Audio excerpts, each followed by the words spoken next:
In 2022, voters in Berkeley were asked whether they wanted the city to borrow $650 million to fund affordable housing. 59% of the voters who turned out, an overwhelming majority, said yes. The measure failed. How is that possible, and how would a statewide proposition on this year's ballot change the electoral math behind borrowing? Hi, I'm Ben Christopher, housing reporter with CalMatters, and this is Prop 5 in a minute. Back in the 1970s, Californians voted to make it much harder for local governments to raise taxes or borrow money. Ever since then, whenever a city or county wants to go into debt, they have to get permission from the voters. Not only that, in most cases, they have to win the support of at least 2/3 of voters to win. That's why the bond in Berkeley failed, even though it got 59% of the vote. Prop 5 would reduce the threshold for bonds that fund affordable housing and the whole list of public infrastructure projects. The new cutoff, 55%.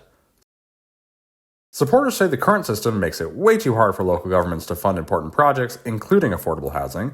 They also argue that letting a small minority override the wishes of the majority is just undemocratic. Opponents say the choice to go into debt should be made only when there's a broad agreement across the community, especially since bonds tend to get paid back through higher taxes on property owners. So, vote yes if you want to make it easier for local governments to borrow to fund affordable housing and other infrastructure. Vote no if you want to keep things the way they are.